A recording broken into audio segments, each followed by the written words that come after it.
그래서 이제 밸리데이션, 베리피케이션 두 가지를 주로 다룰 텐데, 이게 그러니까 딱히 국어로 통일된 단어는 없어요.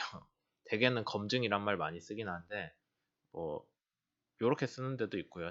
인터넷에 찾아보니까 검사와 검증, 뭐 검증과 유효성 확인, 아니면은 검정과 확인, 뭐 이런 식으로 서로 좀 다른 다른 번역들을 써요. 그러다 보니까 그냥 통일해서 베리피케이션이랑 밸리데이션으로 여러분들이 쓰시는 게 차라리 낫고, 그 다음에 이게 물론 NCS 해석 말고 다른 분야에서도 많이 쓰는 말이라서 이렇게 용어가 다양하거든요. 컴퓨터 소프트웨어 만드는 쪽에서는 베리피케이션은 우리가 만들고 있는 프로그램, 그러니까 우리가 프로그램을 제대로 만들고 있냐가 베리피케이션이 되고요. 그 다음에 만든 결과물이 이게 만든 결과물이 제대로 돌아가냐가 밸리데이션이 됩니다. 그러니까 요구 사항을 충실히 반영해서 만들고 있냐가 베리피케이션이 되고요. 그 다음에 그렇게 만든 게 믿을 수 있냐, 제대로 된 결과를 뽑아내냐, 결과가 신뢰성이 있냐라는 거죠. 그러니까 얘는 좀 말을 애매한데, 얘는 결과가 일관성이 있냐? 우리 입장에서는 NCS 해석을 했을 때 여러분들이 의도한 내용이 충실히 잘 반영이 돼 있는지, 그러니까 뭐 우리는 변형을 다루겠다, 변형을 해석하겠다 했는데 뭐 열전달이 들어갔다거나 하면 이상하잖아요. 그러니까 제대로 여러분들이 의도한 것들이 들어가 있냐, 그 다음에 그렇게 했을 때 일관성 있는 결과가 나오냐, 그게 베리피케이션이 되고, 밸리데이션은 그렇게 해서 나온 게 실제 다른 거랑 비교를 했을 때, 같은 문제에 대해서 실험이랑 비교를 했을 때 잘 맞는지가 밸리데이션이 됩니다. 그러면 이제 여러분들이 제기할 수 있는 의문이, 아니 앞에서는 밸리데이션, 그러니까 시뮬레이션 결과를 비교하기 위해서 똑같은 실험을 만들어서 하는 거는 비효율적이라고 하지 않았냐라고 했잖아요. 근데 여기서 얘기하는 밸리데이션은 모든 케이스에 대해서 똑같이 비교하라는 게 아니라 하나의 주요 케이스에 대해서 비교를 하라는 거예요. 그러니까 여러분들이 배라고 합시다. 그냥 배 하중 중에 이런 굽힘, 변형을 해석을 하겠다라고 했으면은, 뭐 얘는 실제로 하는 게 불가능하니까 종강도 해석으로 가가지고 뭐 외판 하나에 대해서 이렇게 외판이랑 거기에다가 우리가 스티프너들이 달려 있고 뭐 등등 하겠죠. 단면 하나예요, 지금. 배 단면. 그럼 배 단면 하나에 대해서 해석을 한다라고 했을 때 적어도 배 단면 하나, 아니면은 이걸 구성하는 그 뭐야, 내부 부재 하나, 철판 하나 정도, 거기에 대해서는 여러분들이 해석을 했을 때 걔를 실험이랑 비교를 해야 된다라는 거죠. 그래서 그게 잘 맞아야 얘는 체크. 그 다음에 여기 단면도에 대해서 종광도 해석을 할 텐데, 그럼 얘도 뭔가 비교할 거리가 있어야 우리가 제대로 했다라는 걸 하고 체크를 하고 그 위로 넘어가겠죠. 물론 여기에 대해서는 밸리데이션이 쉬울 거고, 요거는 자료가 없을 수도 있죠. 뭐 이제 그러면 어쩔 수 없이 밑에 거 믿고 쓰는 거긴 한데, 하여튼 밑에부터 밸리데이션을 안 할 수는 없다는 거예요. 한 가지 정도는 해서 우리가 하는 게 제대로 된 결과물을 내고 있다라는 걸 확인을 하는 거죠. 그렇게 됐고요. 그래서 이제 베리피케이션에 대해서 좀 더 그 원문을 그대로 따서 설명하자면은 뭐 이런 식으로 나와 있는데, 여러분들이 만든 아니면 NCS에서 제공하는 해석 모델이 지배 방정식을, 그러니까 뭐 보의 굽힘 이론이라거나 아니면은 네비어 스톡스 이퀘이션 등을 잘 반영하고 있는지가 문제가 됩니다. 그러니까 그걸 확인하는 거예요. 왜냐하면 우리는 네비어 스톡스식 아니면은 보 굽힘에 대한 그런 식을 반영하는 코드를 만들고 싶은데, 이제 해보니까는 얘가 좀 요상하게 뭔가 항이 빠졌다거나 그러면은 그건 베리피케이션의 문제가 되는 거죠. 여러분들이 제대로 코드를 짜지 않은 문제가 되는 거예요. 코드 자체의 구성에 문제가 있다는 거죠. 그 다음에 코드는 멀쩡히 쌩쌩 돌아가는데 걔가 결과를 이상하게 뱉어요. 그건 이제 여러분들이 모델링을 뭔가 잘못했던 거죠. 그러니까 여기에 있는 지배 방정식을 애초에 잘못 만들었을 수도 있잖아요. 지배 방정식을 컴퓨터 프로그램으로 구현하는 거랑 별개로 지배 방정식 자체를 잘못 만들었다라고 하면은 밸리데이션에서 결과가 다른 우리가 알고 있는 물리적 모델의 실험 결과랑 비교했을 때 다르게 나오죠. 그런 문제들이 발생을 합니다. 그래서 여기에서는 컴퓨테이셔널 모델, 여러분들이 해석 모델이 실제 세상을, 실제 문제를 잘 일치하는지, 잘 나타내고 있는지를 보는 거예요. 그러니까 베리피케이션은 프로그램 자체가 제대로 돌아가면 더 할 얘기가 없어요. 근데 프로그램 결과가 실제랑 맞냐 안 맞냐는 밸리데이션의 문제다라는 거 지금 계속 반복해서 얘기를 하고 있죠. 그래서 지금 여러분들이 그 엔시스 실습을 했을 땐 사실 베리피케이션은 어느 정도 할 수 있었지만은 밸리데이션 한 적이 없어요. 왜냐면 뭐랑 비교를 한 적이 없잖아요. 여러분들이. 물론 베리피케이션도 제대로 하진 않았지만. 그러면 이제 베리피케이션에 대해서 이야기를 하자면은 우선 여러분들이 해야 되는 거는 관심을 가지고 있는 실제 현상을 전체적인 관점에서 설명을 하셔야 돼요. 탑레벨이라는 거는 배 전체, 비행기 전체가 됩니다. 그러니까 나는 비행기에 대해서 아니면 나는 배에 대해서 어떤 상황에 뭐를 볼 거야 라고 먼저 정의를 하시고 그 다음에 걔를 모델링을 하셔서 나는 종강도를 볼 거기 때문에 뭐 예를 들자면 수온은 별로 중요하지 않은 것 같아. 그러겠죠. 그 다음에 나는 뭐 종강도를 해석할 거기 때문에 뭐 바람은 바람 조건이 변할 필요는 없을 것 같아. 그냥 최고 풍속으로 하나를 주자.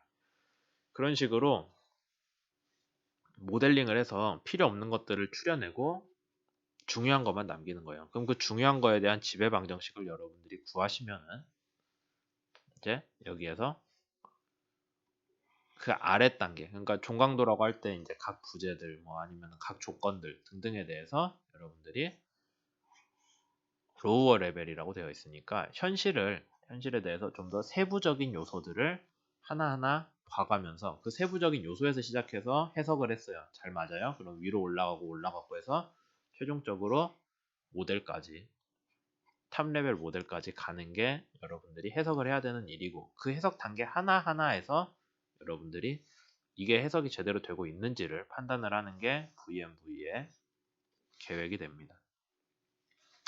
그래서 다시 얘기하지만 종강도 해석을 한다고 하면은 우선 선박의 외력, 뭐 파도, 그 다음에 흘수로 인한 하이드로스태틱 압력, 뭐 아니면 다른 여러 가지 있겠죠. 그거를 간략화를 한 다음에 원래대로 하자면 얘를 간략화를 하고 그걸 구성하는 요소들을 하나씩 쪼개요. 뭐 외판, 걷어 등 거기에 대한 해석을 하는 게 맞고 근데 여기에 대한 해석이 맞는지 안 맞는지 믿을 수 있는지 없는지 모르잖아요. 그러니까 각 부재에 대한 구조 해석을 해서 이거를 여러분들이 알고 있는 뭐 이제 수식들 수업 때 배운 그런 수식들이랑 맞춰서 잘 맞으면 오케이 뭐 안 맞으면은 뭐가 문제가 있는데 그러겠죠. 그래서 우선 해석 프로그램은 제일 밑바닥부터 시작하는 거다. 밑바닥에서 믿을 수 있다면 하나하나 올라가면서 가는 거지. 처음부터 제일 어려운 걸 하고 걔를 믿을 수 있다라고 하면은 절대 안 된다라는 거예요. 이제 전산 해석을 하는 많은 사람들이 좀 실수를 하는 부분이기도 하죠. 처음부터 어려운 걸 해놓고 대단하다라고 하는데 대단한 게 아니라 밑에부터 시작하는 거. 그 다음에 이제 밸리데이션 얘기를 하자면은 아까 얘기했듯이 실험이랑 비교하는 게 밸리데이션의 핵심이 됩니다. 근데 여러분들이 학부 때 사실 실험 수업을 많이 하긴 했지만 거기에서도 원래는 다뤘어야 되는데 제가 정확히 몰라요. 여러분들이 했는지. 그게 뭐냐면은 실험 불확실성이란 말이에요. 아까 오차범위라고 했는데 진짜 이름은 불확실성. 영어로 uncertainty. 불확실성은 뭐냐면요. 여러분들이 내놓은 실험 결과가 얼마나 믿을 수 있냐예요. 뭐 해석도 똑같겠죠. 여러분들이 내놓은 해석 결과가 얼마나 믿을 수 있냐. 그 얼마나라는 게 말이 좀 애매한데 정확히는 이런 식으로 돼요. 여러분들이 뭐 해석을 해서 변형이 15m로 나왔어요. 15mm로 나왔고 불확실성 범위가 플러스 마이너스 5mm다 라고 하면은 그게 무슨 얘기냐면 20mm에서 10mm 사이에 진짜 변형 참값이 위치할 확률이 95%다라는 거예요. 여러분들 아마 뭐 고등학교 수학이나 대학교 때 통계 관련해서 배웠으면 95%가 표준 편차 곱하기 1.96인가요? 대개는 그냥 2라고 써요. 이 식으로. 이게 한 95%를 가우시안 분포에서 차지하거든요. 그러다 보니까 95% 많이 씁니다. 그래서 다시 설명하자면 여러분들이 실험을 했을 때 변형이 15mm가 주어졌고 어떤 외력에 대해서 변형이 15mm가 주어졌고 거기에 대해 불확실성이 플러스 마이너스 5mm다 라고 하면은 20mm에서 10mm 사이에 진짜 참값이 있을 확률이 95%라는 거예요. 100%는 사실 안 되겠죠. 100%는 뭐 통계상으로 달성할 수가 없으니까. 예, 그래서 95% 정도면 많이 믿고 쓸 수 있으니까 이 정도 불확실성 범위 안에 있다라는 거고, 이제 해석을 할 때도 그래서 이렇게 원래 오차 범위를 적어줘야 돼요. 우리가 이 정도가 나왔는데 이 정도가 나왔는데 거기서 위아래로 얼마 사이에 아마 참값이 있을 거다. 95% 정도로 확신을 한다가 되는 거고요. 이제 해석보다는 실험에서 이거를 좀 더 중요하게 여겼는데 실험에서는 고정오차, 우연오차라는 단어로 따로 설명을 합니다. 뒤에서 얘기를 할 거예요. 그래서 이제 단순히 실험을 하고 해석을 했다면은 얘가 실험값이거든요. 실험 한 번 딱 한 거랑 여러분들이 시뮬레이션 한 번 딱 했어요. 그럼 둘이 값이 정확히 일치할 수가 없죠. 일치한다면 그게 뻥이에요. 누가 장난을 쳤겠지. 서로 좀 떨어져 있는데 그럼 떨어져 있으니 망한 실험이다? 망한 해석이다? 그게 아니라 떨어져 있지만 해석 불확실성 범위가 이렇게 나와 있으니 서로 겹치잖아요. 그 겹치는 게 어느 정도 되냐를 설명할 수가 있어야 밸리데이션이 제대로 됐다라고 하는 거죠. 그래서 이제 본 수업은 NCS 해석을 다뤘지만 실험에 대해서 잠깐 설명을 하자면은 중요한 거는 실험을 무한히 반복을 한 번 해봐야 돼요. 무한이라는 게 한 30번 정도. 30번 이상을 반복을 하면은 진짜 거의 막 한 10,000번 한 평균이랑 비슷하다고 볼 수 있는 평균이 하나 나와요. 30번 반복했을 때 평균.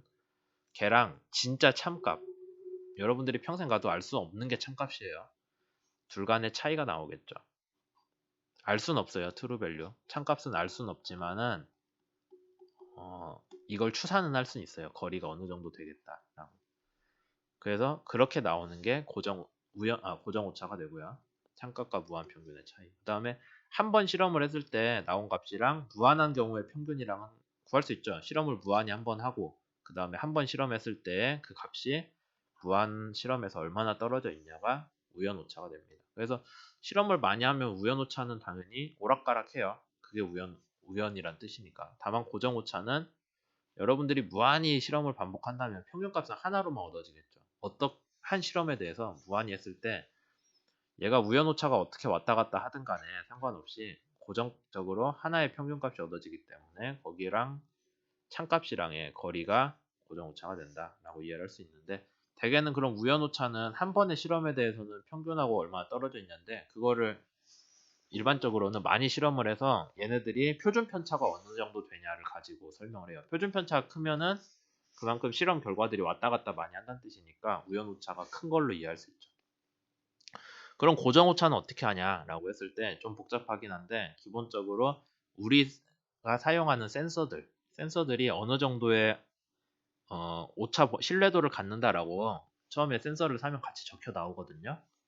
뭐 예를 들자면 우리가 변형을 재는 센서인데 뭐 한 플러스 마이너스 0.5mm 정도의 이 신뢰성을 갖는다라고 되어 있으면은 이게 바로 고정 오차가 되는 거예요. 그러니까 평균값에서 플러스 마이너스 0.5mm 간격 사이에 이렇게 0.5mm 간격 사이에 참값이 위치할 수 있는 센서다라는 거죠. 그럼 이 참값이 여기 있을지 뭐 여기 있을지 여기 있을지 몰라요. 참값이 어디 붙어 있을지 모르고 그냥 0.5mm 사이 간격 안에 있구나라는 것만 메이커가 보증을 하는 거죠. 그래서 참값을 몰라도 고정오차는 추산은 됩니다. 그럼 최종 불확실성은 어떻게 하냐면은 우연오차, 고정오차 서로 관련이 없는 애들이니까 그것끼리 제곱을 해줘요. 그래서 고정오차가 커진 거는 센서를 후진 걸 쓰는 거고요. 우연오차가 커지는 거는 여러분들이 실험을 후진 환경에서 할 때 값이 좀 많이 오락가락 하겠죠. 뭐 그렇게 이해를 해도 됩니다. 그런 거를 비교를 하는 거고.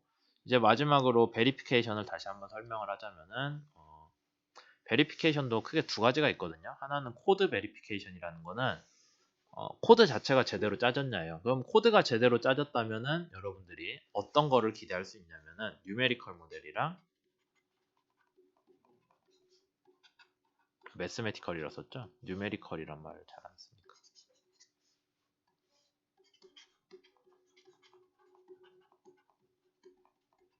그러니까 뭐 보의 변형식 같은 거. 그러니까 여러분들이 뭐 전단력을 고려하지 않았지만 보의 변형 같은 식을 만들었다. 오일러 베르누이 모델로. 그랬다면은 걔가 프로그램에 제대로 반영이 돼 있는지를 보는 거예요. 그러면 그 오일러 베르누이식 모델은 우리가 미분식으로 나오니까 두 번 적분하면 되잖아요. 세 번, 네 번인가? 네 번 적분하면 변형 나오죠. 거기서 그 이 국부 하중들에 대해서 네 번 적분하면 변이가 나오니까 걔에 대한 결과식을 여러분들이 손으로 풀 수 있잖아요. 적분 손으로 해서 그 식이랑 여러분들이 이걸로 만든 해석 결과를 비교를 했을 때 잘 맞으면은 코드가 제대로 짜졌구나. 얘가 지배방정식인데 그 지배방정식이 코드상에 제대로 구현됐음을 확인할 수 있어요. 그게 코드가 제대로 짜졌냐에 대한 코드 베리피케이션이고, 그러면 코드 베리피케이션은 여러분들이 프로그램을 짜서 한다면은 중요하겠지만은 NCS 쓰는데 거기서 코드 베리피케이션을 할 수는 없겠죠. 이미 다 프로그램이 만들어져 있잖아요. 그러니까 뭐 스태틱 스트럭처 해석을 우리가 내내 썼는데 그건 당연히 뭐 적절한 그 지배 방정식이 들어가 있겠죠. 그건 믿고 쓸 수 있는데 그 다음 문제가 뭐냐면 캘큘레이션 베리피케이션입니다. 얘는 뭐냐면 이산화를 했을 때 이산화를 많이 할수록 결과가 뭔가에 수렴한다는 건 우리가 수업 때도 배웠고 실습을 하면서 여러분들이 깨달았을 거예요. 그랬을 때 그러면 나는 메쉬 개수를 늘리는데 그때 뭐 값이 이렇게 갈 거잖아요. 어떤 값으로? 근데 이렇게 가는 케이스가 있고 그 다음에 메쉬 같은 문제인데 어떻게 여러분들이 해석을 세팅을 다르게 하고 메쉬를 좀 다른 방식으로 짰더니 더 작은 메쉬를 쓰고서도 같은 값에 수렴을 하네? 라는 것이 있겠죠. 이제 그렇게 됐을 때 얘는 파란색은 뭔가 좀 캘큘레이션 베리피케이션이 덜 되내고, 왜냐면 메쉬 개수를 늘려도 계속 뭔가 값이 변하잖아요. 메쉬 개수를 많이 늘려도 값이 수렴을 안 한 거고, 수렴을 일찍 하면은 얘는 계산에 대해서는 뭔가 일관된 결과를 내고 있구나. 그럼 이 일관된 결과를 내는 구역을 여러분들이 찾아가지고 그때의 메쉬 개수를 적용을 해주면은 믿을만한 거죠. 왜냐하면 더 메쉬 개수 늘려봐야 결과가 안 바뀌니까. 그래서 얘가 잘 나오는 이 메쉬 개수가 수렴된 결과가 나오는 메쉬 개수가 잘 나오는 거를 여러분들이 찾는 과정을 그리드 디펜던시 테스트라고 합니다. 그래서 제가 NCS 수업할 때 그 메쉬 개수 바꿔가면서 하라고 그렇게 얘기를 했던 게, 메쉬 개수를 바꾸면서 해도 결과가 일정하게 나오는 영역을 여러분들이 찾아야 된다는 거예요. 실제로는. 그래서 뭐 메쉬 개수를 터무니없이 적게 했다. 이제 메쉬 개수에 따라서 결과가 이렇게 수렴을 할 건데 한 여기쯤에서 여러분들이 해석을 하고 만족스럽게 숙제를 제출했잖아요. 그러면은 이제 남들이 뒤에서 믿을만해 라고 했을 때 메쉬 개수를 더 늘려보지 않고 여기서 결과만 가지고 얘기하는 거는 믿을 수가 사실 없다 라는 거죠.